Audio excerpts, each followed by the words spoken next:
I've come to understand that humanity has the opportunity to make a transition into a very different way of living and being that's based on a conscious understanding of our interbeing with each other and our interbeing with Earth. Maybe 10 years ago, 15 years ago, we could have done it the easy way if we'd have woken up to that and taken responsibility and said yes to it. But for whatever reason, that hasn't happened. And so now we're going to have to learn that lesson the hard way. If we suffer in life, we can close down our hearts and go into all sorts of difficult psychological responses to that. We can also open to the redemption and the transformation that suffering can bring us. And if we who have that time can enter into that together, then maybe humanity and the earth can shift into this place where something more beautiful and nourishing and fulfilling can happen on this planet.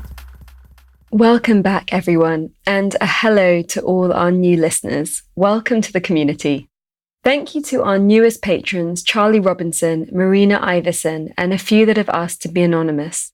We are still in need of a whole bunch of you to join us as monthly patrons so we can cover our costs. And in return, as well as making this podcast happen in the most easeful way, you get to join our video calls and our WhatsApp group and connect with our other wonderful patrons from around the world, where we discuss more the themes of the show and how to embody them. To become a patron, click on Community on our website. Speaking of our patrons, I want to share that one of ours, Becky Birchall, is hosting a festival at Warwick Arts Centre on the 18th to 20th of October called Change Festival. It looks amazing, and I know a lot of love and care has gone into it. Visit changefestival.org for more information of what's happening and how to join. This month in Presence Collective, our online community for creative, connected and courageous living, we are exploring rituals for well-being from a perspective where we get connected to the earth and ourselves and find enjoyment in these rituals rather than dread. It's a monthly membership which starts at £25 a month. And anything extra after our core costs goes towards making this podcast. One of our members shared this week, I am loving the Rituals to Wellbeing book. It really changed how I view my self-care and actually my whole day. I saw meditation and yoga as a chore, but now I see it as a celebration. I love my morning yoga and meditation rituals, and then my bedtime routine, which is now much more intentional and planned out, rather than scrolling through Facebook and then falling into bed. The morning and evening guided meditations are so beautiful and have really helped me set intentions for my day and then reflect and have gratitude towards myself for all that I've done. As a result, I'm loving life so much more. Each day feels like a beautiful gift instead of a daily grind. If you want to find out more about joining us, then click on courses on our website. Something that starts tomorrow that you might want to know about is the global climate strike, which is September 20th to 27th. They share on their website, this September, millions of us will walk out of our workplaces and homes to join young climate strikers on the streets and demand an end to the age of fossil fuels. Our house is on fire. Let's act like it. We demand climate justice for everyone. If you go to globalclimatestrike.net, you will find events near you, how to host an event, and how to join the digital strike. This week, we're talking about sacred activism, and I am delighted to be joined by Justine Huxley, who is the director of St Ethelburga's Centre for Peace and Reconciliation, where she leads on vision, strategy, management, and fundraising.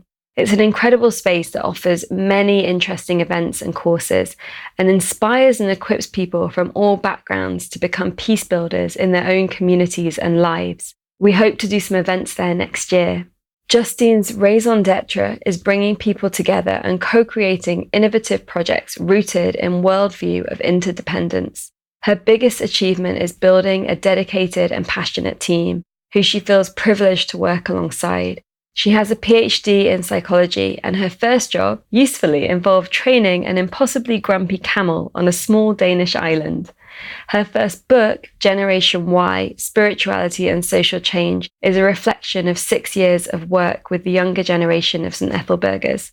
Justine gives workshops and keynotes on faith and the future, sacred activism, building resilience for a dystopian world, peacemaking and conflict transformation, and the role of inner work in effective social change. I'd like to share that Justine is also extremely generous and really does give those that she works with and comes into contact with a platform and that support that we all need to move forward and to rise up in our voices and our intentions in this world. In this conversation, we explore the question, how can we hold awareness of the interbeing of all things in the face of crisis? I hope that you enjoy it and it enlivens something in you. Welcome to The Future is Beautiful, with me, your host, Amisha Gadiali. On this show, we explore the weave between politics, spirituality, creativity, and sustainability. It's time for us to move beyond silos and into an integrated way of being. Every one of us has ideas and personal experiences to share that can lead us to a brighter future. This is the revolution. Despite the challenges we face as a global community or the pressures that we meet in our daily lives, when we stop and dare to dream, to ask ourselves the big questions, and to share what we are already doing, we create the future that we wish to wake up for. That future is beautiful. Justine, it's an absolute delight to welcome you to The Future is Beautiful. Thank you for joining me today. Thank you for having me. It's like a real honour to be here. I mean, I have so much respect for what you do, Amisha, and I love the space that you create, the kind of authenticity and the intimacy that you bring to it. And when I woke up this morning, I was, in my meditation, I was preparing somewhere for this conversation. And I just felt the kind of real invitation to be fully present as myself. And I kind of realised that's the space that you're creating. There's a real invitation to drop the labels and the who you represent, or kind of, I'm so used to speaking as my organisation or as my tradition, and I could really feel the invitation to drop that and just be present as a human being and kind of show up and have this conversation from my heart to your heart about the things that matter most at this moment in time. And that just feels like such a privilege to be invited into that space. So thank you. It's my pleasure. And thank you for articulating that. It was somewhat a mysterious intention that I had in creating this project. Yeah. Didn't exactly know what that was. But I feel like, I don't know, something that I've always found difficult is how we hide behind labels and kind of non-human entities like an organization or something that we're always representing, and we're towing some kind of line. Mm-hmm. And it's not to say that we aren't necessarily in alignment with whatever we're part of, but that idea that each one of us has innate wisdom to share, or each one of us can tap into some incredible wisdom through our presence. Mm-hmm. I feel like that's what I have been, I guess, on my own journey to open up that permission and possibility to. It feels very alive and real to be invited into that. It also feels terrifying because it makes me realise how protected you are when you show up representing a certain thing, and it's kind of like, I like public speaking, and like when I go to speak, it's like I'm stepping into this persona and kind of like, I'm saying this thing that's like representing this piece of work that I really care about passionately. But it feels very different invited into this space. I feel much more vulnerable and much more open, but much more alive, so it's amazing. Yeah, it's happened to me kind of not through necessarily what I planned I was going to do with my life. And I definitely tried to find the organizations or the traditions or the spaces, and sort of ended up in this wild place. And That's so hilarious, that sort of aloneness that you were talking about earlier on, that you've always had to do it on your own. Somewhere there's a teaching in that. It's like you're being invited to find what's really true for you and speak for that place. Whereas if you had all this backing and, you might be guided by your funder's wishes or something like that, but it's just like you being you. That's what's made it so beautiful. That's amazing. Thank you. I love that. Thank you. And I definitely do feel like the vulnerability in that and the journey as well, that I guess when we're speaking from the heart, that what we share one day or, a year ago or 2 years ago might not feel like the same, and it doesn't have that kind of validation of being a piece of text or an idea or something that was seeded through something bigger than us. So we kind of have that trust in it. And I find that is an interesting part of this journey, as well as sometimes being surprised by words that have come through my own mouth or my guests' mouths in previous episodes, and listening back and almost that kind of surprise, because I think often what we think we know and what we actually know when we give ourselves space are quite different. And so I don't think I always hold the concepts as knowledge in my conscious mind. And then I find it sometimes surprising to think that I articulated something in the past. That reminds me of a story that I can share about my own life that illustrates that. It comes straight into mind. Was that once I was on my way to a retreat that was in Germany, and I'd only been there once before, and I had my handbag and everything I owned stolen, including the address of where I was going, and I was in Germany. And I couldn't really speak German, but I'd done like a couple of years of German at school way back. And I suddenly found I could speak really fluent German. And like in this space where I had nothing, no possessions and no money and no mobile phone and no address of where to get to, I suddenly found that this fluent German was like pouring through me. And I had all these adventures kind of before I eventually made it to the place that I was trying to get to. And there's something in that kind of, we know more than we think we know. It's all in the unconscious, and it's it's a relationship between what's in you and what's in the environment, the space, that makes this thing happen. And like maybe that's what it can be like in this time, that in the things that we'll lose and that people are already losing all over the world, that in that loss we can find parts of ourselves that we didn't know were there, and that we can bring this different relationship between what's in us and what's in the world. Maybe it can be like that. Ah, I love that. Yeah. What is your perspective on where we are right now, and I guess the themes of deep adaptation and transition? Mm-hmm. Yeah, I mean that's the big question, isn't it? My perspective. We might as well get straight there. Yeah, let's jump in. I guess I see that, or I believe, or I've come to understand that humanity has the opportunity to make a transition into a very different way of living and being that's based on a conscious understanding of our interbeing with each other and our interbeing with Earth. And that we could have, there was a evolutionary moment, an opportunity that's been with us for the last 10, 15, 20 years where, we could be making that transition. And that, maybe 10 years ago, 15 years ago, we could have done it the easy way. If we'd have woken up to that and taken responsibility and said yes to it, we could have made this transition into that more beautiful world that our hearts know is possible, in Charles Eisenstein's words.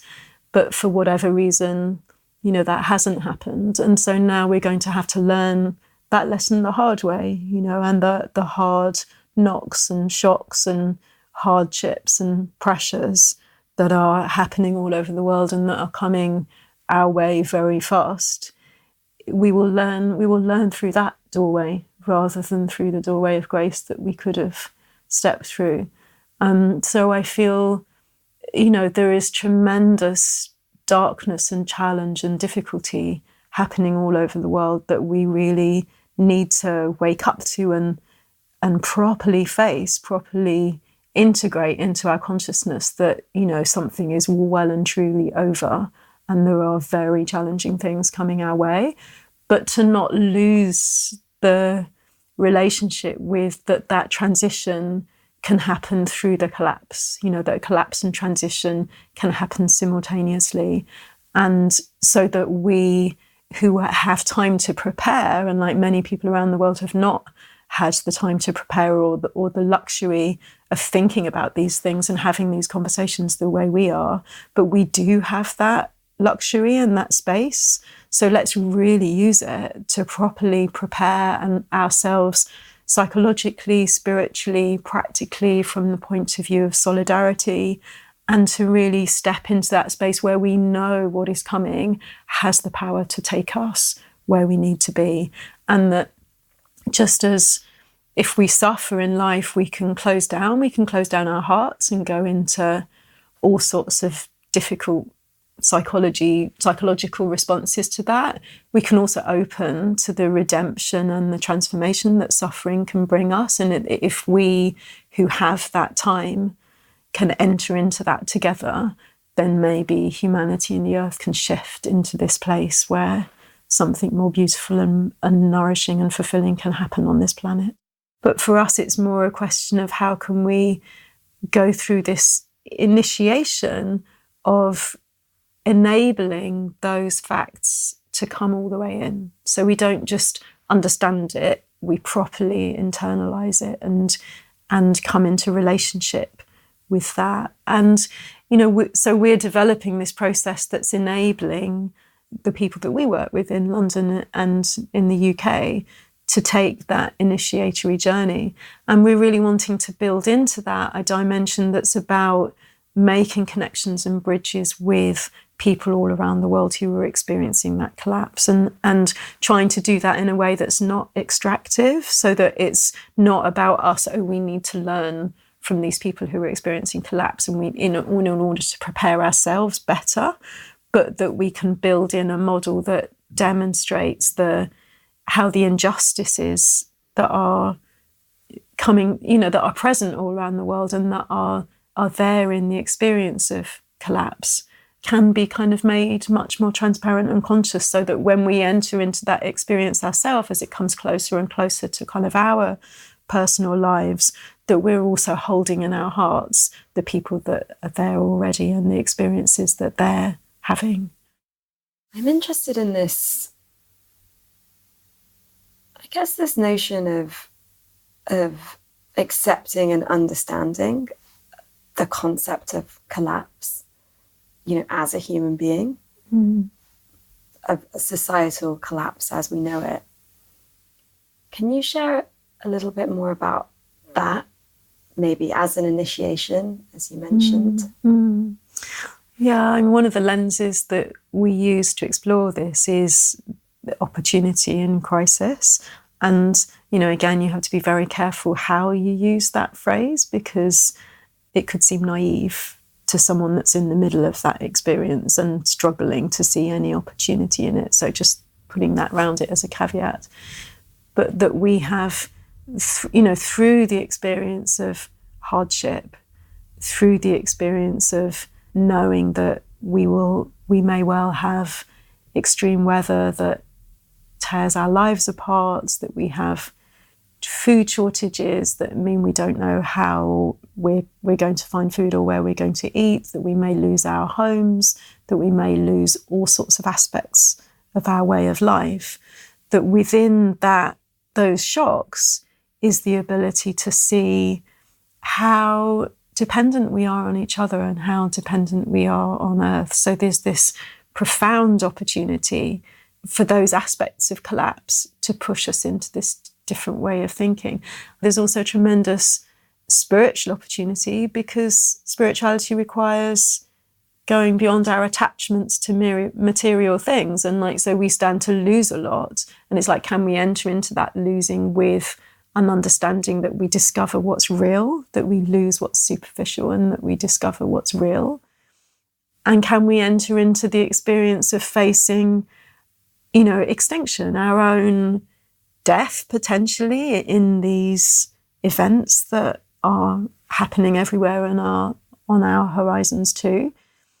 That we need to face the possibility for our own personal death, the deaths of our family, the potential for, our family line not to continue, and the possibility of human extinction. I mean, I don't personally believe that humanity will be completely extinct, but I think very large numbers of us stand to die in this situation. So can we enter into relationship with that, with our own death and the death of our species? Because there's a teaching in that, and we can come out the other side of that with a different understanding of what's real. So I think there are all these opportunities, and there's also an opportunity to kind of embrace darkness, because we're seeing destruction, and the destruction is intensifying, and it's like, are we going to separate that? So kind of everything that's creative is good and everything that's destructive is bad. Everything that's creative belongs to the divine, and everything that's destructive belongs to messed up human beings who are fucking it up. Or are we going to recognize that actually that's part of a whole, and that there is this love flowing through all of that, and that the kind of darkness is doing a work towards evolution as well. So I think there are so many opportunities within what's coming that we can grasp. Can you share more about this relationship between the light and the dark and having its place? Oh gosh. Wow. Yeah, because I know you have a real interest in that yourself, don't you? Yeah. Tell me a little bit about how you see it before we jump into that theme. Or maybe we can jump into the theme together. Yeah, I think part of my interest in it is stemmed from being a little bit oversaturated in kind of new age ideas around light and darkness, and around being positive about everything all the time, and how by doing that, not only do we create this enormous pressure on ourselves, we're amazing, like amazingly infinite, and also quite fragile and human and delicate in other ways. And I found this pressure to be happy and be positive quite destructive, but not in the way that you were talking about destruction a moment ago. And I feel like it damages us, and it damages our capacity to really learn and dive into our darkness, and sort of be able to hold the multiplicity of our existence in both our personal lives, and kind of understanding the greater picture of humanity and the world story. And I don't know, having these two sides of, there are people doing good and there are people doing evil. I mean, I know that's how humans have always categorized everything. Most of our literature and our movies or our TV epic series, involve two sides, and an enemy and good versus bad. And I understand why we do that. It helps us to unite, and often there is a battle of ideologies and perspectives. And then at the same time, I feel like that blaming and that kind of viciousness can take up so much of us, and make us sort of miss what's actually happening, and what the part of bringing to the surface some of the darker aspects of our psyche and our collective psyche does. And I think it can make us feel like, I don't know, I think part of it is like we all want to feel like we're on the good side, or maybe not. I think maybe some revel in being on the evil side. I don't know. I think it would be fun to jump onto that side for a while, just see what it feels like. That's your next life. Yeah. But I think it's also naive for us to imagine that there is a good side and that we're on it. And so I there's so many complexities, and I've probably already contradicted myself multiple times in what I've just said. And I think that's the essence of this. I really like a TV show, talking about TV shows. I hardly watch any, but there's one that I enjoy called The Good Place. And it's about the afterlife. It's a comedy, and the good place, is a version of heaven. But there's a twist in the show where it kind of turns out that everyone's being sent to the bad place. And the reason being because no good action is able to be isolated from the badness. I've got my inverted commas up. So there is no light action because there is always darkness inherent in how things are set up. And I also don't think that there's ever been a time where that didn't exist. Like, if you look back at, maybe way back when we had much more tribal ways of living, and I don't know about that, but I definitely kind of know about the history that I've been taught. and there were always people that served the lives of other people. There were always peasants, or of course there was colonialism, there was slavery. There's always been a narrative that has been supported by the in slavery in some way of other human beings and of land and of course dominance and submission. Yeah. In a way, I don't think that this time is any different to that, except that maybe, I don't know, I grew up in the 80s and the 90s, like I was, teenager kind of in the 2000s, and it felt like this time of kind of great hope and peace, and the wars were behind us, and as humanity we were good, and we cared about each other, and we could explore together, and we could travel, and borders were coming down, walls were coming down. It's quite shocking to now really be in a moment where you can see the shadow of all of that, and that Coca-Cola wasn't what it made out to itself to be in the 90s. And I think that's quite a complex reality for us to all hold. I don't know if I answered your question. Wow, that's an amazing. Gosh, there's so much in that, Amisha. I could be swimming around in that for a week. That's amazing. Yeah, I suppose the way I relate to what you just shared is that, this evolutionary doorway that we have the potential to step through, it's about interbeing. And that means not separating anything out, right? So, it means not separating ourselves from each other, and not separating ourselves from the earth, and not separating the inner from the outer, and not separating the dark from the light. And it's like you can't step into that place without also this work of, embracing all of it. And I know you've done, a lot of that work yourself and recognize its value. And I think it's so amazing that that's coming into the forefront of our consciousness, and that as activists we're aware of that, and aware of the need to do that work in ourselves, because we can't be activists in this oppositional way. And if we're going to blame, we're going to channel our blame and hate and darkness onto actors on the public stage who are doing whatever, that's missing the point, because we won't be part of a solution if we do that. We're just continuing this dance of opposition and this kind of battle of this against that in a different way. So it's fundamentally important that we don't go down that route of blaming and separating in any way.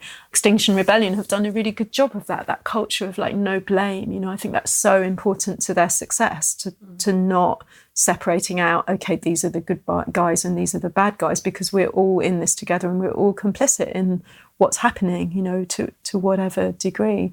Yeah, so I think on so many levels we need to change our relationship with darkness, with our own personal darkness, with how we understand darkness in the world, and with how we understand God or the divine or that other reality, whatever language you put around that. And this is a time to be embracing all of those different dimensions and holding them all within us. Yeah, and I think reactivity is one of the ways that we can address this in ourselves. And I think that could have a huge impact on the future, because it's very easy to get reactive and het up about things that are happening on a bigger scale, or even in our own life when things happen. And where we are today, our Prime Minister, who was elected by 0.013, is it 0.013 or 0.13? It's a very tiny percentage. There's a naught in there. Of the electorate. The Queen has just granted permission for Parliament to be closed in the run-up to at the time where what's happening with Brexit needs to be debated in the House of Commons. And it's really easy to react to that and to get really, really angry. And of course, there's a place for taking action and showing up in Parliament Square and signing the petitions. And then there's also this kind of voice in me that says, wow, this is fascinating. And how is this leading us to something that we can't even yet fathom? And so we can make a reactive assumption that this is going to take us into a very, very, very dark place. This could also be taking us somewhere completely different and into something more beautiful somehow, but the journey to get there isn't always clean and clear.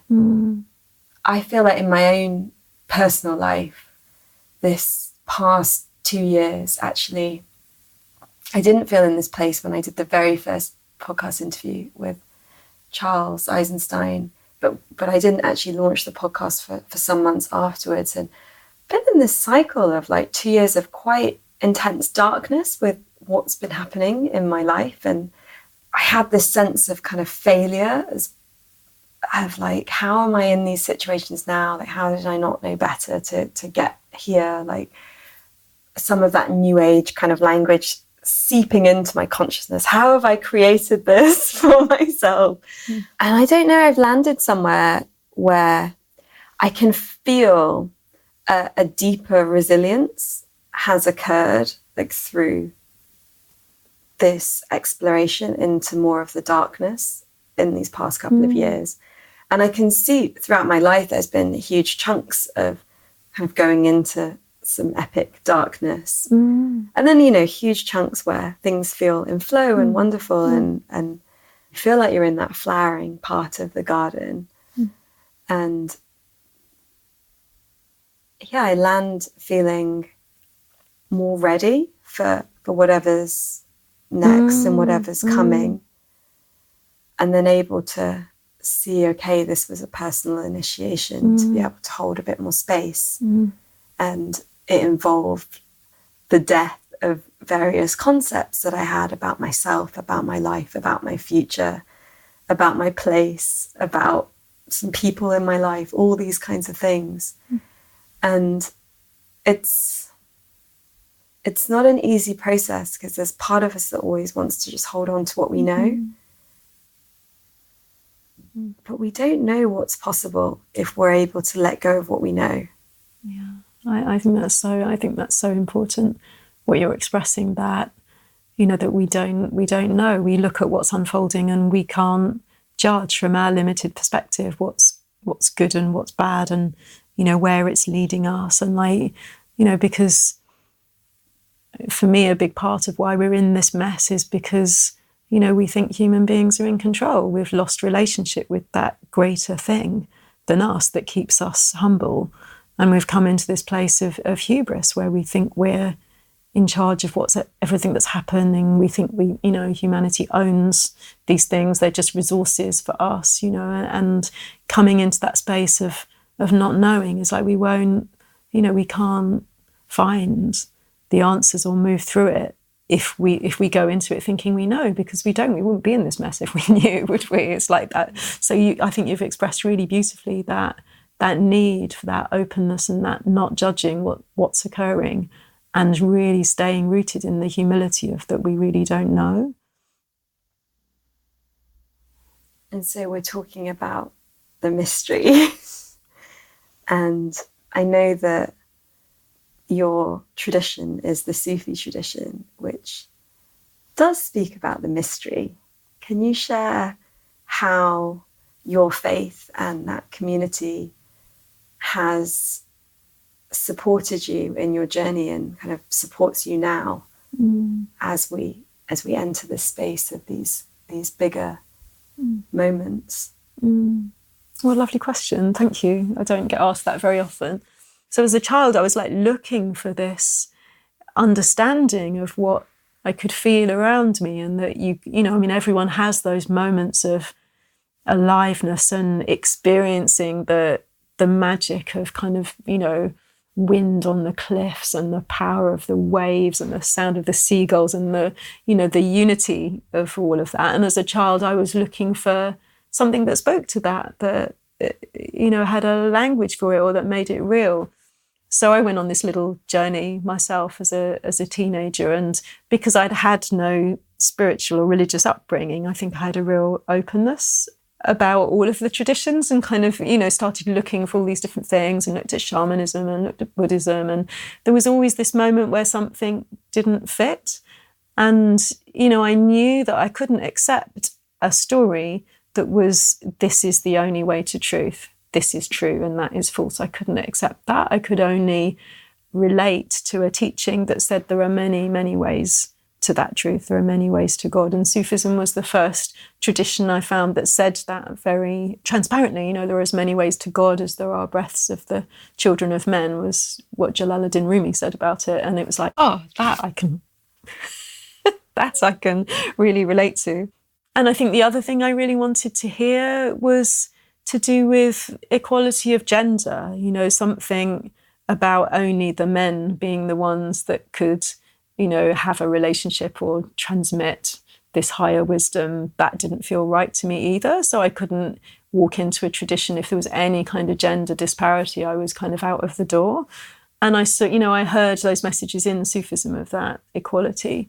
So I kind of stumbled across Sufism when I was on my way to a Lambada club in Brixton, I seem to remember. And I found this bookshop and this book about Sufism and had this real response to it. I remember reading the back of this book, and I'd never heard the word Sufism in this life, as far as I know. And I kind of read the book back and I said, yeah, Sufism. It's like, that's it. That's the thing I'm looking for. So just stumbled across it by some strange serendipity and found that it really spoke to me. And on one level, it was very strange because it comes with this different language, and the book that I was reading was very much wrapped up in the kind of Eastern tradition. So very foreign on one level, but, really spoke to my heart directly on another. And I suppose what I resonated with in Sufism was this relating to the divine, relating to everything that is as a reflection of divine revelation. So it's kind of present in everything that we're with, and that's God speaking through creation, or that, that it's all one, this image of oneness, and relating to that as you would relate to a lover, like the passion and the intimacy and the sexuality, in a way of relating to everything in creation as divine. There was something in that really spoke to me.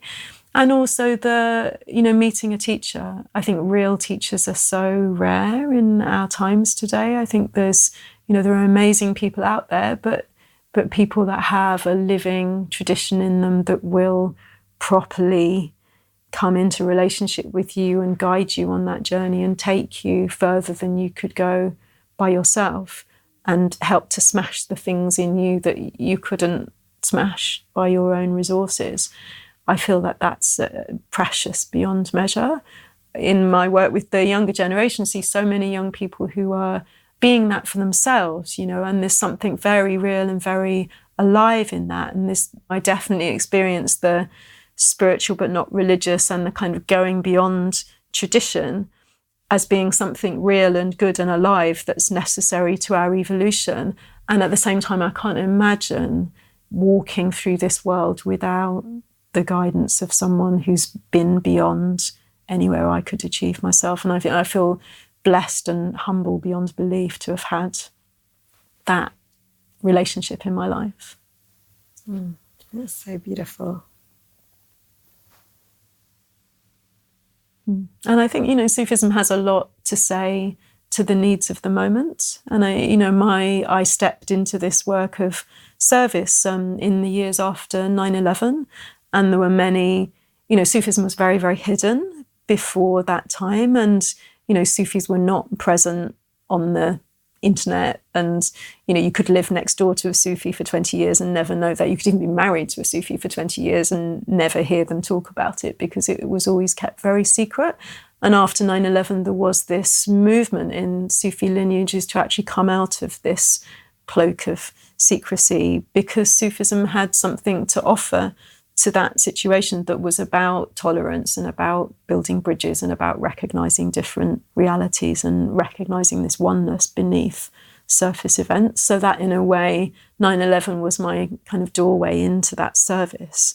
And my Sufi tradition was very relevant for that journey. And I think everything that I've done at St Ethelburga's has been very much guided and underpinned by that tradition and teaching and philosophy of that there is this fundamental unity that links us. And, I was very interested in how faith and spiritual traditions could come together in service of the earth, because the needs of the earth is the biggest challenge that we have right now. And this need to really join forces and recognize that there are just these many different languages to express that one truth, and that all of those traditions and all of that wisdom and all of those different perspectives are needed to work together in order for us to step through this challenge, this doorway, this evolutionary opportunity into that different way of being. Thank you. And do you have a pretty alive Sufi community here in London? Yes, I mean, we have lots of small groups that meet in people's houses.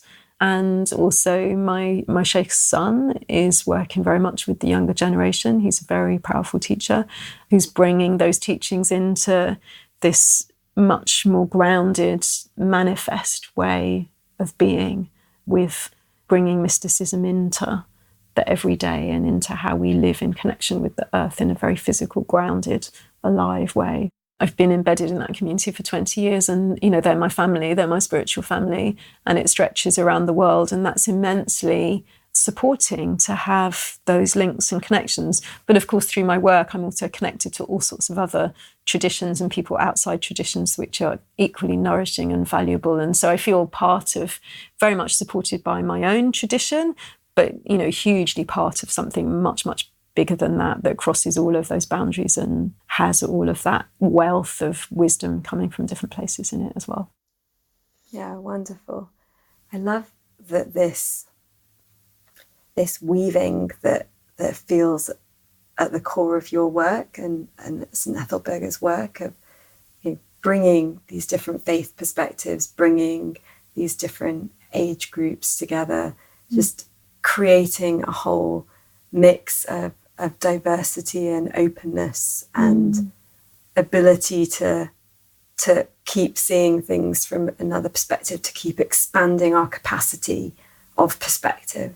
Thank you. Yeah, of course, I've come into contact with the work of the younger generation, the perspectives of the younger generation through the work at St Ethelburga's. And when I arrived there to do this work of weaving together different spiritual and religious traditions, I guess I had a vision of what I thought was possible, and how, we could all be standing side by side and working together. And I felt like that vision, felt like it was in my DNA. I could see and feel it. And I felt I ought to know how to bring it into being. And yet I felt very disappointed with what we were able to achieve. There was this huge kind of networking and linking together. There was this time where it was all just about building relationships, and we were just kind of creating this network through which something else could happen. And then there was a moment when, okay, this needs to come alive and properly come into manifestation as different ways of doing and being and organizing. And I felt like I came up against blocks in myself and limitations in the way we were working, and that vision didn't quite come alive. And then when we started working with the younger generations more recently, about 6 years ago, I can remember the first group that came together, and I thought, wow, okay, here it is, here, that thing is here. And, in this ability to properly live those values, like, to be rooted in that understanding of interconnectedness, which has come through the internet and through global communications, but has also come through somewhere else. It's like, it's coming from this possibility that's present throughout the world, that was being lived in a different way, and that somehow the younger generation are able to hold that vision and have those values, but really properly bring that into action in a way that I feel my generation has failed to do. And on one level, you could say, well, it's just a natural progression. It was kind of, the consciousness needed to be midwifed into being, the relationships and the connections needed to be built. And then there was this step into kind of bringing that down a level into kind of material reality and into action and into how we do life. And that's a natural progression, and that my generation were doing this first part of the equation. But somehow I do feel there was a failure in my generation to properly manifest it. And when we began to work with the younger generation, I thought, oh no, here I can feel it. I can smell and touch and taste the reality of what we're doing. And I feel I've been enormously lucky to have had that experience. And I know other people in my generation that haven't had those opportunities, because we live in these weirdly segmented worlds where there isn't as much crossover as there should be. But I've learned so much from the young people that I've worked with this way, and just respect their ability to live values, their leadership, this kind of natural urge to just kind of step up and do it.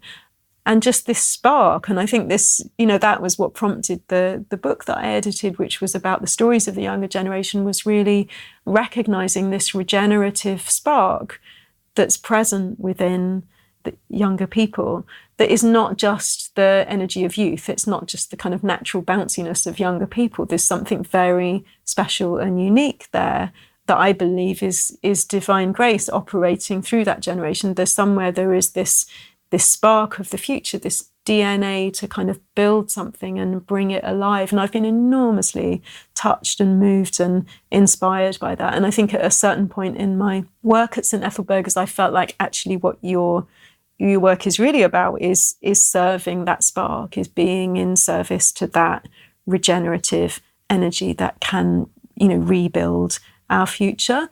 And I think young people have all the vision, they have all the spark, they have all of the ability to bring it into reality, but somehow the whole world is in lockdown, and they don't have the resources or the power to change anything. And I kind of have in my mind this kind of, little mini vision imagination for how we might bring the generations together, like to do a certain kind of reconciliation work between the generations, which might unlock that. And like, this is a little bit, maybe I shouldn't be sharing it because I haven't thought it through properly, but restorative justice is, I don't know if you're familiar with restorative justice, but it's a way of working with harm that's not punitive, and that recognizing that, there's not a kind of perpetrator and a victim, there's a sort of system of relationships. And that if you bring people together and, make transparent the understanding of that system, then you can kind of unlock something and the system can begin to heal itself.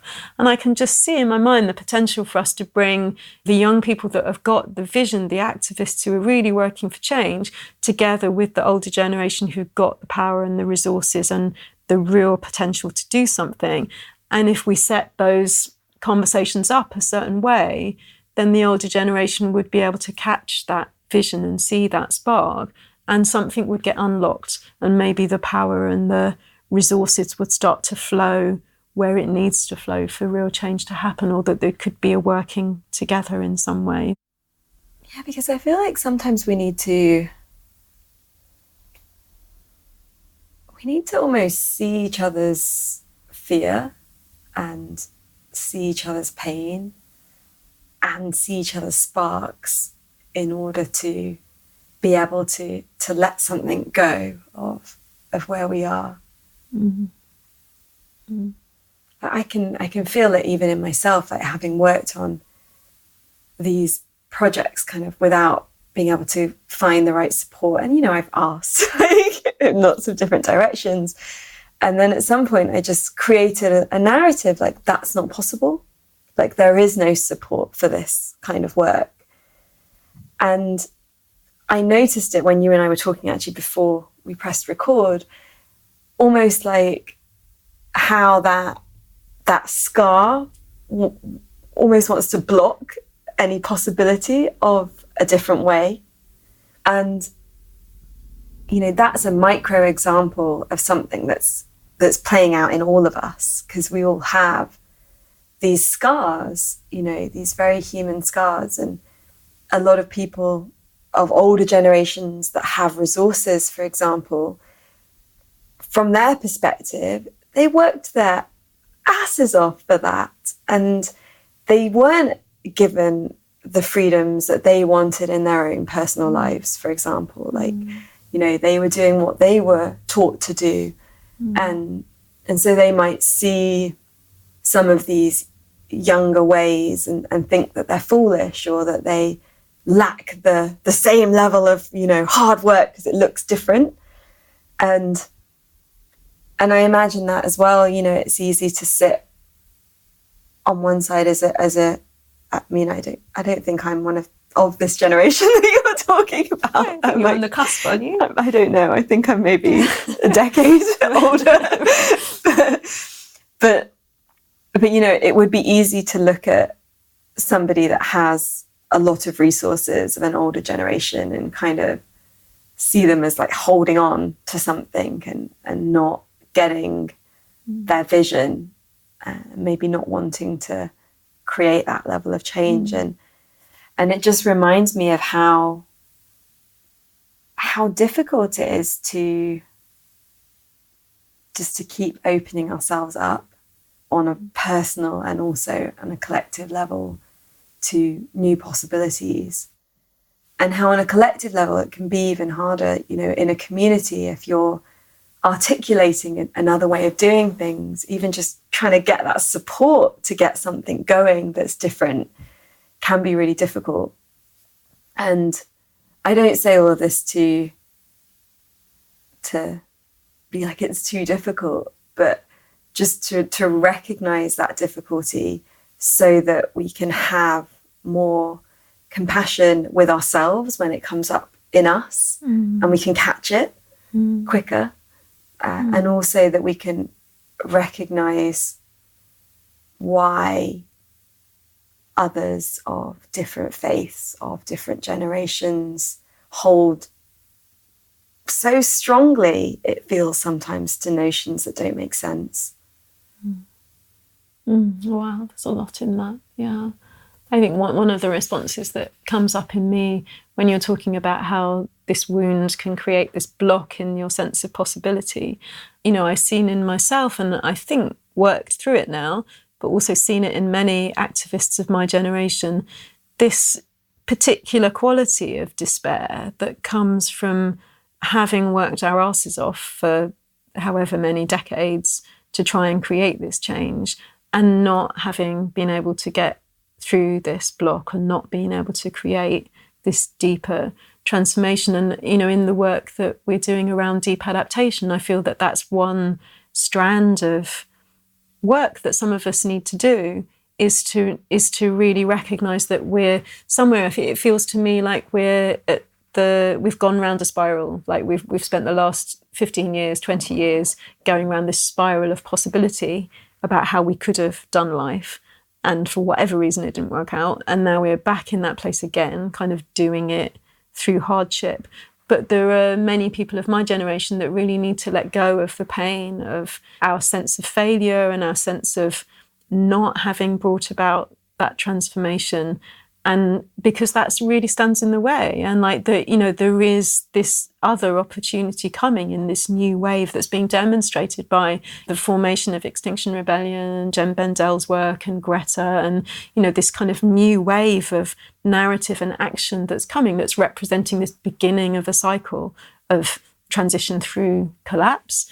And I think it's really important that we let go of what hasn't happened, and that we just really free ourselves to be present in the moment. And I think that work of psychological and spiritual deep adaptation that's one strand of it. For some of us, it's like reconcile yourself with the fact that this didn't work and that didn't work and you failed at this and you failed at that, and show up now with full presence and openness, because now maybe something will happen. There was a lot in what you said. That was one thing that came up in me, and now I can't remember any of the other things. Yeah, I mean, that's so important, and it relates on a personal level to what I was sharing about, like, adventures into personal darkness, and how it is a journey. It's not so possible to just put down all your wounds at once and leap into presence, at least. I mean, maybe it is momentarily, but there's also a process that has to happen underneath for it to not be a kind of bypass, a spiritual bypass mechanism. Yeah. I so really feel in the younger generation that, you know, there's this resentment and this anger towards their elders, entirely justified, you know, for the mess the world is in, and very real, very justifiable, and very understandable. And is it going to help? I'm not sure. And I think, you know, Greta has this incredible ability to really speak truth to power and kind of address that directly. But she doesn't waste time in the kind of resentment of that generation. She's doing what she needs to do, and she's not going to destroy herself beating her head against that brick wall. She's going to get on and do the stuff that needs to be done. So I feel like, you know, there's this opportunity for reconciliation. You know, I mean, this is one of the 4 R's of deep adaptation, is reconciliation. I think there are so many opportunities for reconciliation at different levels. And, you know, is it naive to say that women have to lay down their resentments against men because there isn't the opportunity to work through that now? We just have to come side by side. Is it naive to think that the younger generation can put that aside and work together? I don't know. You know, maybe there's a whole different wave of truth and reconciliation processes, and, you know, climate truth and reconciliation processes, and intergenerational truth and reconciliation, and, you know, global south and global north, and people experience reconciliations around privilege. There's this space for something new to happen because of the pressure that we're under, and where are the tools to do that work, and do we have where does doing that work sit alongside the work of actually preparing practically for what's coming? You know, I don't know. These are questions that I'm sitting with, but I can feel that there's opportunity. You know, there's an understanding of solidarity at every level that could come through this, and yet there's the danger of the complete opposite as well. And it's like, you know, all of the dynamics of hate and blame and spiraling into populism, and then forms of extremism, or ending up in a fascist state. It's like that route is so clear, and so opening up for swathes of humanity are going to take that step. And yet there's also this other thing that could happen that's about this really deep solidarity with each other, and the opportunity to pull that injustice up by the roots and build this foundation for a society, a civilization that's based on something else. And of course, that includes the other than human world as well. You know, it's not just about us, is it? And, you know, there's a huge reconciliation to happen there, you know. I don't know how one has interspecies reconciliation. I don't know how that works, but sounds good. It might be easier than the human reconciliation. Probably. They're more forgiving. Yeah. Absolutely. And it's something that we can all go and do on a personal level, as a personal practice. What does that look like for you? I'd love to talk about that.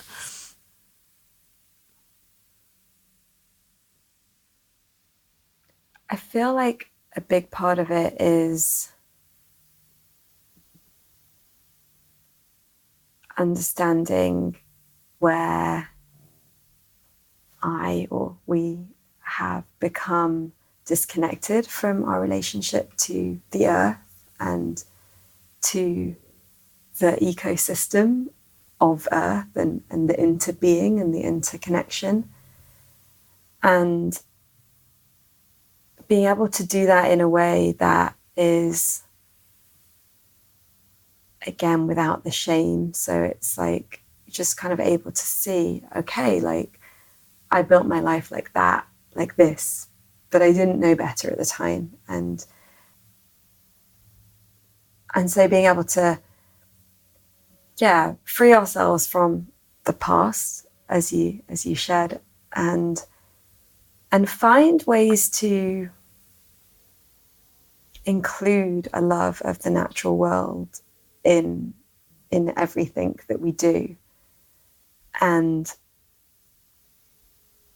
for me, like one very simple part of that practice is my favorite mudra, my favorite hand gesture, which I do every morning, is called Bhumi Sparsha. And you bring your left hand to your heart and you put your right hand on the earth beside you. And it's really just that loving connection to where you find yourself, to finding yourself on the earth and feeling the earth, the energy of the earth coming up through one arm and the other hand touching your own heart. And so bringing that connection alive. Mm. And I feel slightly influenced right now by two things that feel present. One was meeting some monks from Plum Village, and their interview is coming up in a few weeks. And Thich Nhat Hanh's teachings around this loving relationship with earth, and how can you experience more of earth in everything that you do, in the water that you drink, in the food that you eat. So it doesn't just become about being food or hydration, but we kind of create that relationship. And then also what Charles Eisenstein has shared in relation to the news of the Amazon fires, of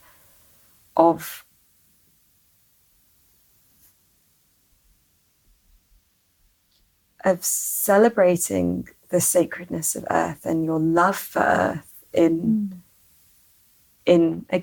regular moments throughout your day, in your meditation, in whatever space. It doesn't even matter what you're doing. You can be on a top of a double-decker bus driving through London and there's still earth everywhere. You're on earth. And being able to see earth, I think, in every moment, even just that, just the right now, wherever you are, however you're listening to this, whatever environment you find yourself in, just realizing that you're on earth and you're part of a incredible ecosystem that supports itself and that is interconnected and interrelated, and that there's no escaping that.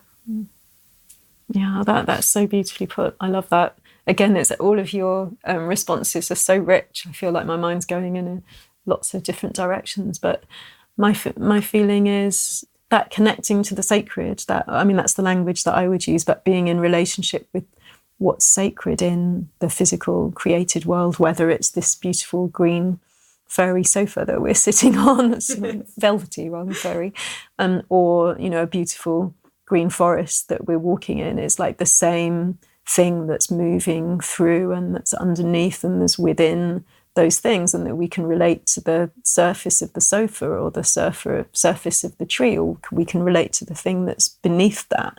And that when we start relating to the thing that's beneath it, then a whole different reality and experience of life begins to emerge. And I don't know what the language for that is in mainstream thinking. I've been very influenced by Indigenous traditions, and I can think of three people actually who, apart from the teachings of my own tradition, which are obviously fundamental, but I can think of three really inspiring teachers that I've learnt from in terms of relating to that thing underneath. One of them is Tiokasin Ghost Horse, a Lakota elder, who managed to kind of smash my inner hierarchical understanding of dimensions of reality that I didn't even know I had. It just 10 minutes of drinking a cup of tea with him and having a chat. And he just made me aware that, I had this hierarchy of like physical world, human world, archetypal worlds, world of the soul, inner world, emptiness, and that it went in this ladder from like down here to up there, and like that there's a whole load of judgment and religious and spiritual conditioning and separation that comes with the experience of that as a ladder. That's just conditioning. That's just thousands of years of religious conditioning. And he just smashed it just like that. And like suddenly it was like, wow, it's not like that. It's like it's all one. It's all interpenetrating. Those levels are all present in everything. And like, so that was like, wow. And then he taught us to relate to the characters of things. It's like we're not just relating to the earth, we're relating to our mother, the earth. It's not just the moon, it's our sister, the moon. It's like, it's not just the wind, it's our brother, the wind. And, it's not just a beautiful sofa, it's our friends, the sofa, who generously lets us sit on her, and like relating to all of everything around us as being full of aliveness and personality and relationship. And like that for me was really transformative. And, I loved watching how my life changed when I began to greet the world in that way, and I go out into the garden early morning at dawn. In the winter, it's like, in summer, it's way after dawn, but just greet, my garden and the trees, and his teaching really made those relationships come alive and brought me into a kind of intimacy with those things. And that, and then you get to, when you're in that intimate relationship, you get to see all these different sides of things, and this conversation begins to happen that wasn't there before. So he was really transformative for me. And another person was Eleanor O'Hanlon. I don't know if you've come across her. She wrote this fantastic book called Eyes of the Wild, which has this kind of vision of the oneness of creation, but somehow she enabled me to see that through this very embodied, raw, visceral experience, in the way that she relates to large mammals like grey whales and wolves and elephants. And like, she just has this way of connecting to those things on both a physical and a spiritual and an archetypal level that just makes something visible. And, I can't read her writing without just tears streaming down my face, because she makes present that other reality that's moving through and teaches you how to relate to that. So she's been very influential for me. Everything's like waiting to come into relationship with us like that, whether it's a living creature or a kind of object. It's like you can have that relationship with all of it. And I feel like my whole life has changed beyond recognition through having the immense blessing of meeting these people and learning how to relate to the world that way. I also loved what you said about mudras, because I'm a big fan of like using mudra as a spiritual practice, because there's something, you're including the body, and like for some of us that's really important anyway, because that's in our nature. But it's also really important at this time, isn't it, that we include the body in spirituality, because again, all of those thousands of years of conditioning, as you separate heaven from earth and the body from the spirit, and it's like we're bringing those two things back together again. So for me, mudra practice is a really beautiful example of how you can be with the physical and that other dimension in one. And I've recently gone through this process of giving birth to a new spiritual practice in my life, where I take my prayers and I kind of make them, embodied. I like create my own sequences of mudras to reflect the prayers that are in my heart. And it's, it's beautiful. It's really fun. One day I'll make a YouTube video about it, but not yet. Not yet. And the only other thing that your response brought up in me was a memory of being with some of the younger generation people we were working with on our spiritual ecology program. We were actually with Eleanor O'Hanlon, the person I mentioned earlier, at a rewilding project in Italy. And we just spent a couple of days just walking on the land. And my experience was of just, letting everything human go and just coming into relationship with this incredibly beautiful landscape, with the wolves and the bears that we knew were there, although we didn't get to meet them in person.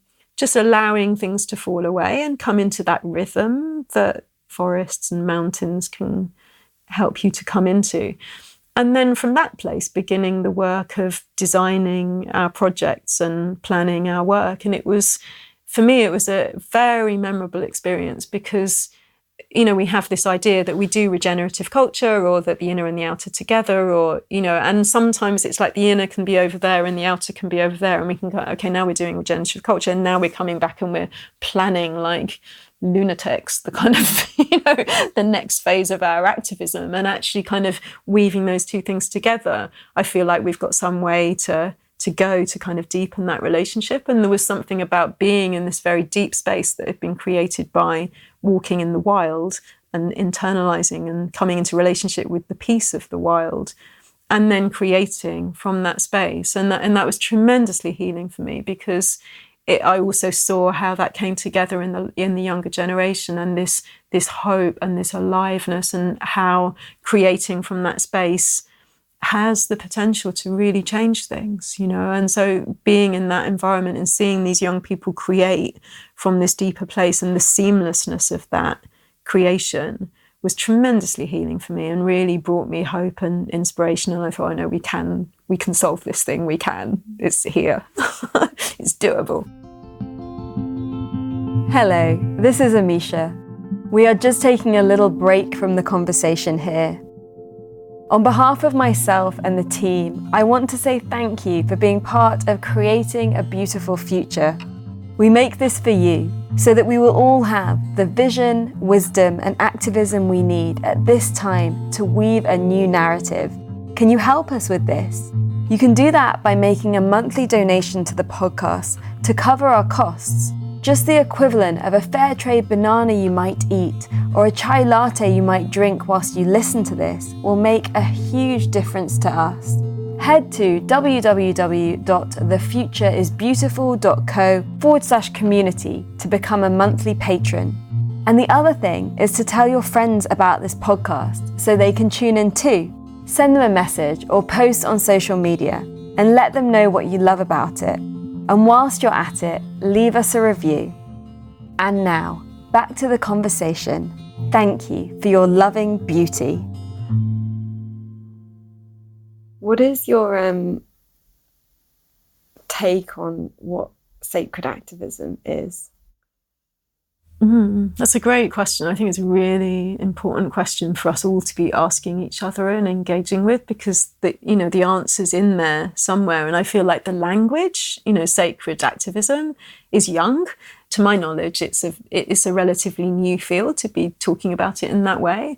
And I think there are many different ways that people can do it, and I think it's a very personal experience of how you bring the inner and the outer together. So when you were talking about your mudras, it's like that's sacred activism. You're touching the earth in your heart, and you're making this thing happen, energetically. So that's a form of activism. And it's like, that's one tiny dimension of your daily work in service to this transition. And I think everyone has to find their own way of how they bring that together. But I like, in my book, I interviewed Sarah Corbett, who does this work of craftism. And I think she's a great example of a non-oppositional sacred activist, that she really understands the need to do activism with love and not to react with hate or blame. And so she has this way of working with craft that's so caring and simple and small, but actually can create real shifts in people and create real results. So that's like her path. That's like completely authentic for her, and it gets results, And I think we've all got different ways of doing it. So I think, the essence, it's just bringing the outer and the inner together, and how that looks, you can't define it. It's a million different ways of making change. I guess one language that we could use for it is that stepping into this way of being that's about interrelatedness. It's about our interrelatedness with each other, our interrelatedness with the earth. It means you can't separate light and dark, and it means you can't separate inner and outer. So knowing that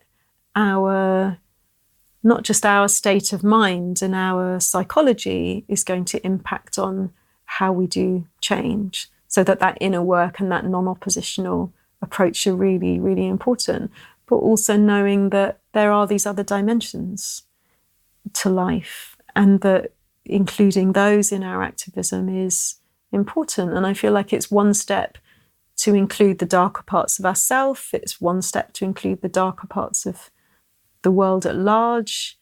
It's one step to go beyond anthropocentrism into this other relationship with, the rest of life. And it's also really important that we open our hearts and our minds to what can't be seen and these other invisible dimensions, and not separate those out. So for me personally, one form of sacred activism is about relating to those invisible worlds, which means doing activism through magic, for example, that you don't necessarily have to be present somewhere to create change. You can create change inwardly, and that creates change outwardly. It's like, that's manifesting in all sorts of tools that we have, like family constellations, for example. It's like, you go through this pattern of acting something out together as a system with a bunch of strangers, and that changes the reality in that family system at the same time. That's kind of magic, right? So that we can work inwardly and make changes outwardly. So that's one way of doing it. Maybe it's also about including our hearts in what we do, and that, love has power. It's like a very kind of simple, obvious thing to say, but I love the words of this song by Bo Huntress. I don't know if you've come across Bo Huntress. Been on the show. Oh, right, yeah. And she has this beautiful song, which I love, which has this line in it that says, like, love is stronger than the American army. And it's like, that's sacred activism, right? It's that we go into those places, those dark places, and the places that need change with love in our hearts, knowing that love is stronger than the American army. I think that's like an anthem for our times, that song. I love it. I feel like I'm wandering around a little bit because it's a big question you're asking. How do you see it? I don't know if I'm going to take the ball.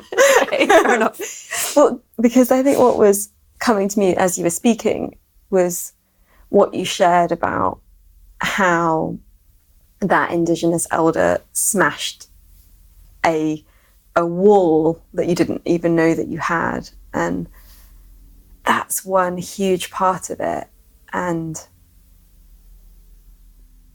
I mean, in a way, that's part of what I love about hosting this podcast and having all these conversations, is that it's like every week I have to show up and like meet the walls and like let some new ones go and re-look at the world and life and myself from a different perspective. And I think that's part of the hardest. Maybe that's the hardest part of it, is letting those barriers down. But first you've got to discover that they're barriers.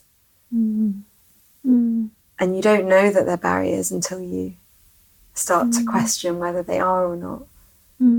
I love that vision of your inner work coming through the experience of talking to all these different people, that, you experience those different perspectives and kind of change yourself as a result. Because, in a way, that's the work in a nutshell, isn't it? It's just that we go beyond ourselves and that we open to this whole range of different experiences and perspectives from every different dimension, and human and other than human, and let those all the way in and let them change us. And that is the doorway to recognizing this completely different understanding of reality. And it makes kind of where we've come from seem so painfully, ridiculously limited, doesn't it? We've all been sort of stuck in our little boxes or silos or identities, there's so many walls. And actually just letting in these different perspectives and visions and can open something up that's completely limitless. Wow. Yeah. Yeah, and that's one of the great opportunities and potential of this moment that we're in, because never before have we had so much access to so many different perspectives all at once, as the internet, as being on social media has given us. Whereas before you would have to come across a person that had a different perspective, and You know, we know through the stories of immigration that that's not been an easy journey. And that's when a real life human appears in front of you in your town, and you have to find a way to relate. Where we are now is that there are so many stories and perspectives and people that are constantly there. And it's really wonderful, and it also requires some kind of discipline and patience and openness to keep being able to show up and learn. That's so true. I mean, I've not thought about that before, because that's been the journey, hasn't it? Opening these doors for some. Why story has been so important, that we hear all of these stories and absorb them and take the learning from those different perspectives. And yet here we are in this world where there's a million billion stories assaulting us every day. And how do we navigate through that without completely exploding our brains? Yeah, because it can be overwhelming. And even as we've used the example of this podcast a few times as we've been talking, I find that there are so many stories that I want to open space for on this show, so many perspectives. There are understandings that I haven't even got close to yet. I've never had a conversation yet on gender and post-gender. You know, we've been talking a lot about the masculine, the feminine in a kind of spiritual archetypal way, but there's that whole conversation that I know that I haven't even opened the doors to. There are many faiths that I know that haven't been represented. There are many nations that I haven't got anywhere near. I haven't had anyone offering a trans perspective. It just, the list goes on. And and sometimes I really feel the weight of that, because I want to, in my heart, be creating something that's inclusive and diverse and balanced and keeps opening up these new possibilities. And then I find myself limited by space and time and resources and the ability to find those people, or to manage to sync up diaries, or language as a barrier. You can have a powerful 3-minute video with subtitles of an Indigenous leader that doesn't speak English, but you can't have an hour or so deep and meaningful in that way, because you're going to lose something. And so yeah, I feel the potential and the limitations. That's such an interesting inquiry. It's my big struggle, like as an activist, as a sacred activist. Like I've had to really slow myself down, because I have that fire in my belly. And now, like, I've had to really let that go, like, and find patience and realize that intensity doesn't always help to create the opportunities for real transformation. If I feel there is injustice, like, I can't help but to express that. And I feel a constant, I want to say weight, but I feel like where I'm at in my own personal journey, it's not a weight anymore, but it has been. And perhaps I have a constant list of all the things that I would like to be contributing to, and I would like to see happen, and I would like to be putting my energy behind. And I've had to really come into an understanding with myself that whatever small piece of the puzzle I am contributing to is enough. Yeah, I really relate to that. One of the reasons, I mean, I suppose I should speak about myself rather than my generation, but I think in my experience of trying to do activism over the last 10 years, some kind of, work ethic in my generation about you have to try really hard and you have to kind of like do more and like, I don't know where that comes from, whether it's in me or in the society we're in, a bit of both. But that you sacrifice, if you go down that route, you sacrifice something because you try and do too much and you have the breadth, but you don't have the depth. And the depth is crucial. So, you sacrifice something when you go down that route. And I've seen that very clearly in myself. And there's something about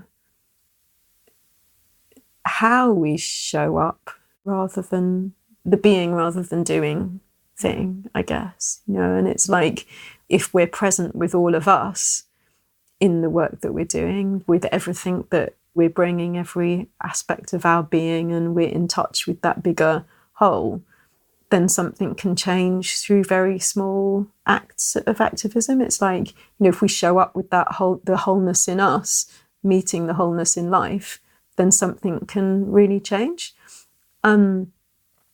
Yeah, that's funny. That reminds me, I've actually got this key. I'm going to rustle a little bit with the microphone now, but I've got this key in my back pocket that was that I carried with me this morning. It's a little kind of ornate little key. And I just grabbed it as I was leaving the house this morning as a reminder that, what I really experience is that when we bring the whole of ourselves, to the need of the moment, it's like this kind of key, like in a lock that like unlocks something, and that somewhere, it doesn't matter how small the act. It's like if we're bringing all of ourselves in service to that need, it's like somewhere there's an interaction between those two things. It's like the wholeness in us meets the wholeness in life, and something gets unlocked in that. So that was my little reminder that I put in my back pocket. Beautiful. The other thing that you said was, to do with how you discern it. And I feel like this is a lesson I haven't learned. It's like a continuing lesson for me, but that the more space we have in our life, the more in touch we can be with our own instinctual nature, that gives us the ability to navigate through that world and discern what's ours to do and what isn't ours to do in a more profound way. Actually, one of the young men that I interviewed for my book, Jesse Israel, he described that so well. And he creates these huge meditations, like, called the Big Quiet, like, thousands of young people. Yeah, that's Mediclub, yeah. And he expressed it as all of us, but, his generation experienced it a particular way, are so overwhelmed by the amount of data and information and just this huge thing that's overwhelming us every moment, that actually that kills your relationship with your ability to discern your own path and to discern your vision and your mission in this life, because you're just constantly assaulted by this whole thing. And that, that young people really, all of us, but, young people in a slightly different way need that relationship with silence and space and emptiness, because that's what plugs us in to our ability to find out who we are and what our course is and what's ours to do. And so we need the space in order to find out what's real to do. And he expressed it, I'm not putting it so well, but he expressed it so beautifully. And I thought that's a really important understanding to have, is that overwhelm kills our ability to discern things. And so we can't operate intelligently in that space unless we're continually creating silence and space and emptiness for ourselves. I love that. And I feel like that's one of the things that I've been sharing in workshops around the future is beautiful. Like, find your vision, and then from that vision, there are the actions that you're going to take part in. We do have to be boundaried around our physical resources with the money that we have, the hours that we have, like where the things that we can physically show up for. But then what I love is also that with that, okay, we have to make choices and really feel like, okay, what's my part in this puzzle? And for me, it's like, I know that part of the reason why I'm so interested in so many things is because part of my role is that weaving and that bringing together of people, of concepts, of understandings. But our potential to hold and contribute to issues and to other people and beings in a non-physical way is limitless. We can have space for everything that we want to connect to, support in our meditation practice, and with that accept the limitation of what we can physically contribute to.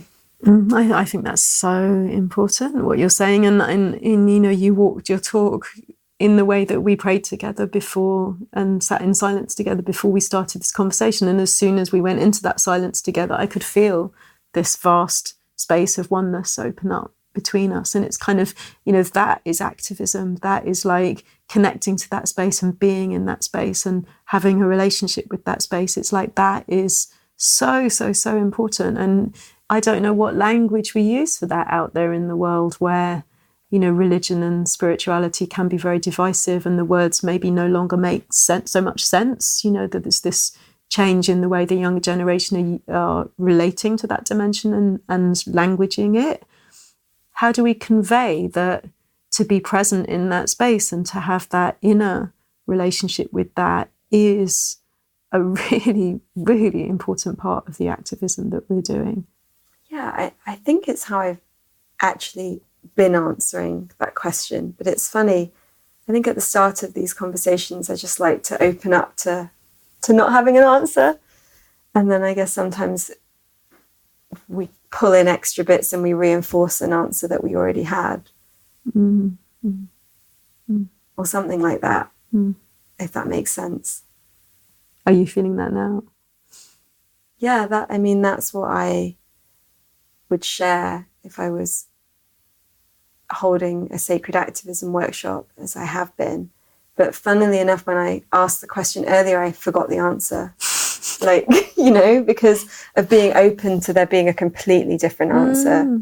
Wow. And then at the same time, like feeling that energetic force that you named when we talked about everyone being present, it like opened up a more alive answer. Maybe the words are the same, but from this conversation, it feels more alive and real. Yeah, I feel like, you know, really, it's so interesting, you know, sitting on this sofa, having this conversation with you after having listened to you have conversations with other people, you know, and I can really sense in a different way what it is that you're really doing, you know, as well as creating, great conversations. You know, there's something else happening, which is really important. And just your willingness to not know, your willingness to sit in the question and not have any of the answers is what makes you such a great person to be hosting these conversations. And that somehow that's, you know, that's a real role modeling of how we all need to be in this, that openness to not knowing is what enables these new understandings and new wisdoms and new perspectives to be present. So I'm really gaining a lot from seeing how you do that and how you live that in your work. It's beautiful. Thank you. I mean, I have no idea. The mystery does it, you know. But I almost feel like the knowing is a cultural disease in the same way that busyness is. Or I've never thought about that before, but it's like I definitely have felt a pressure to know, and how we, you know, it's really nice when someone has an answer. It feels very comforting. And we want to follow somebody that has an answer. But that has led us down so many alleyways that perhaps we didn't need to go, like when there was another path. And so, yeah. That's such a danger, you know, for our times as well, isn't it? Because I think that's where the extremists are going to get a foothold is like by providing an answer that's about blame. You know, when things start getting tough, it's like leaders will step into that space where they say, this is what this is about. And, you know, if we just build a wall here, everything will be fine, you know. And it's so we you know, it's very important that we don't get fooled by people that have got apparent answers to things. It's like we keep talking about the paradoxes and the contradictions, because we've also been sharing a lot about the knowing and the wisdom and the opening up to I guess the living answers inside of us, and then also holding with that the not knowing and the living mystery. And maybe part of it is that, like, just, I don't know, one of the things I'm really getting from talking to you is keeping everything alive, letting everything be alive. Whether it's a sofa or an answer.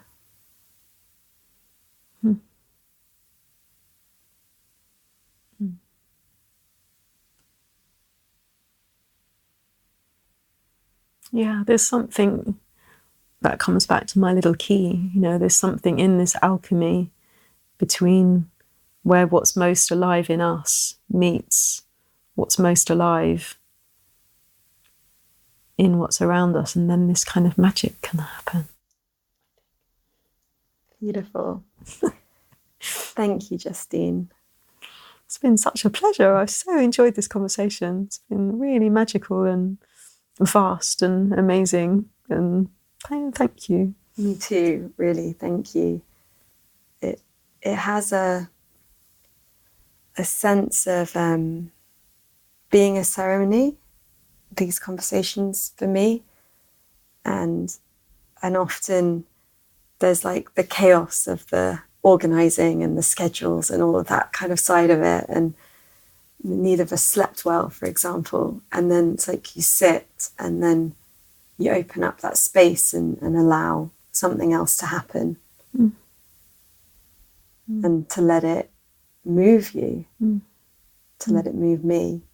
And I really feel that's happened here today. Yeah, I've been very moved, very moved. I feel very blessed to be here. Yeah. Thank you. Me too. And so the website for St Ethelburga's is, what is it? It's www.stethelburgas.org. Brilliant. And we'll post links to everything. Everything. To everything. Brilliant. Thank won't take you long. Thank you for spending your precious time with us. As always, you can find links to everything we mention in this episode, download our book, and discover so much more over on the blog. We don't believe in selling you things you don't need through this podcast, and so it's made possible with you, our community. If you loved this and would like to fund our show with a monthly donation or join our online group to connect with other listeners, please visit www.thefutureisbeautiful.co and click on Community and Support. Please also share with friends, hit subscribe, and leave us a review so we can grow. Those gold stars really help others find us, so these ideas can spread. Here is to us, creating a beautiful future together. The Future is Beautiful is made by an all-female team working voluntarily or on reduced rates until our listener support grows. If you have been moved by anything you heard here, please donate the equivalent of buying us a drink. All donations make a huge difference to us and will allow us to keep doing this and remain advertising free. Until next time, I leave you with this question. How will you create beauty in the world?